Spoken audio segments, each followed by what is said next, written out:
Apa untuk kegiatan hari ini Pak, melibatkan Linmas dan PPP Pak? Ya begini, kita kan apel biasa lah kan, apel daripada Satpol PP dan tergabung pada hari dengan Litmas. Litmas itu kan adalah berada di masing-masing kelurahan, kegiatan-kegiatan yang persoalan-persoalan yang bagaimana masyarakat kondisi di kelurahan, tentu Litmas ikut di dalam ini, terlibat di dalam hal masalah pelindungan masyarakat ya, termasuk daripada menggerakkan dan memberikan edukasi, dan saya juga menyampaikan masalah COVID ya, COVID kepada Litmas supaya Litmas ini paham dan mengerti, karena dia banyak berada di tengah masyarakat. Karena COVID kita ini kan belum selesai. Nah kalau kita lihat perkembangan secara nasional, kemarin hampir 2.000 orang. Ini kayak DKI sudah merah semua. Nah kita harus juga waspada, jangan-jangan terjadi kita di Bukit Tinggi seperti ini atau di Sumatera Barat. Makanya kita harus siap-siap. Maka perlu kita sosialisasikan ke Litmas, ya kan. Tambah lagi dari kegiatan seperti menghadapi Idul Adha, ya kan, menghadapi upacara 17 Agustus. Saya sampaikan bahwa kegiatan 17 Agustus sesuai dengan putusan dari pusat bahwa tidak dilaksanakan dalam yang berjumlah besar, hanya yang hadir nanti 20 orang. Nah, nanti kan juga Litmas bisa bertanya, kok tidak ada upacara bendera yang seperti biasa gitu kan. Nah ini jadi nanti Litmas juga bisa menyampaikan ke masyarakat ya. Dan juga mengarah kepada, karena sekarang tahun politik, kita berharap bagaimana Litmas juga ikut di dalam hal menciptakan kondisi yang kondusif terhadap demokrasi yang akan kita lakukan pada tahun depan. Itu yang kita apakan, dan kita sudah dulu juga kita adakan di sini ya kan. Nanti kita ingin bertatap muka dengan Litmas, menanyakan persoalan-persoalan dan apa-apa yang dihadapi dan kendala yang dilakukan selaku daripada Litmas di tingkat kelurahan. Ini nanti kita juga lakukan nanti. Itu kegiatan. Pak, soal Idul Adha gimana Pak lokasinya?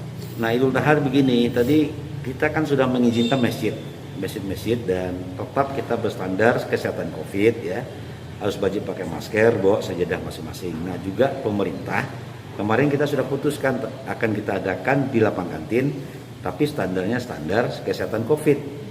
Kita akan adakan nanti lapang kantin. Jadi artinya mungkin dulu tikarnya itu memanjang menghadap ke ke mimbar. Sekarang memanjang ke belakang lagi. Jadi kita aturlah nanti untuk kegiatan Idul Adha. Dan kita juga harus siap-siap karena kami melihat bahwa karena perantau Idul Fitri tidak pulang ya, kemungkinan besar tentu perantau juga akan banyak pulang di pulang kampung untuk Idul Adha ini. Dan perlu kita pemecahan itu sholat jangan bertumpuk lah semuanya kan. Jadi ini langkah-langkah yang kita ambil. Termasuk juga kemarin masalah pendidikan ya, pendidikan sudah ada SKB 4 Menteri. Jadi ada persyaratan-persyaratan yang harus kita penuhi.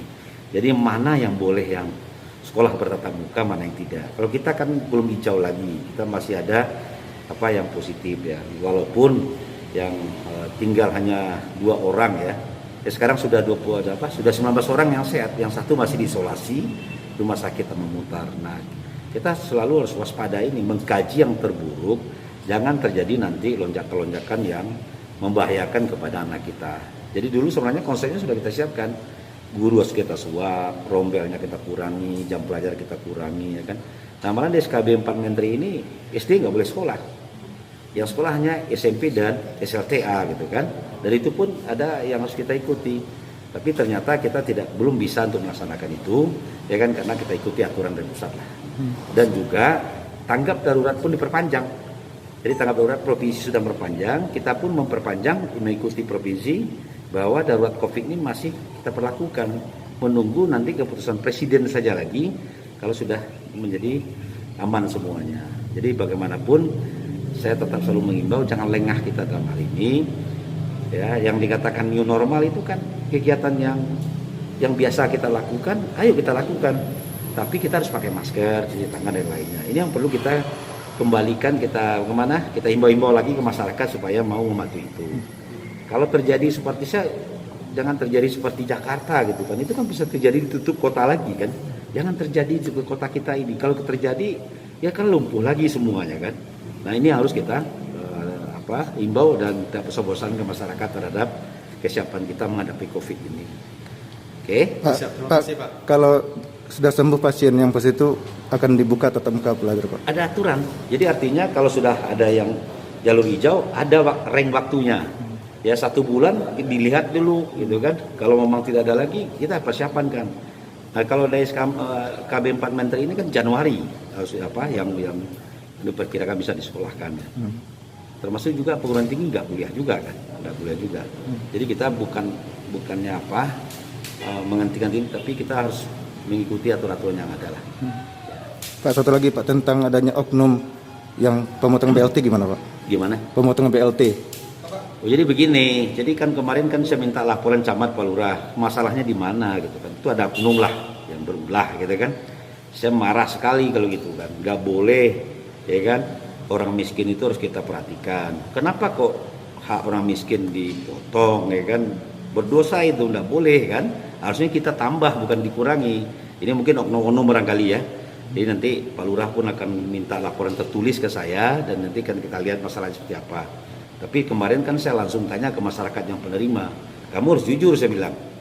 Atau masih ada nggak yang lain? Ataukah yang 1 aja atau 2 orangnya yang dipotong kan? Jadi pos sudah memberikan kan? Ya, informasinya sudah diberikan pos, orang ini datang yang berjasa memasukkan kamu ke daftar ini saya, kan begitu. Nah, dia dari sisi administrasi yang lain sudah benar, pemberiannya sudah benar, tapi ada di belakang yang melakukan itu. Itu saya sesalkan sekali ya kan, karena itu adalah bantuan pemerintah terhadap masyarakat kita yang tidak mampu, karena ada program-program yang dilakukan pemerintah itu untuk bantu masyarakat. Tidak boleh kita seperti itu. Ya. Pak, tanggapan Lurah akan diselesaikan setelah Nagari Pak. Apakah Pemko menginginkan Nagari atau mengusut karena ini melanggar tipikor Pak? Ya nanti kita lihatlah seperti apa masalahnya. Saya kan belum dapat laporan tertulis gitu kan. Ya walaupun uangnya kecil kan tidak boleh itu kan. Walaupun uangnya 50.000, 75.000 itu kan bukan hak orang, bukan hak yang meminta itu. Yang berhak itu untuk orang yang terdata gitu kan. Makanya saya selalu turun ke lapangan meninjau masyarakat. Ada masalah nggak, terkendala nggak dalam pembagian ya kan. Nah, dalam sekalian saya mensurvei itu. Mudah-mudahan kita lihat nanti masalahnya. Oke?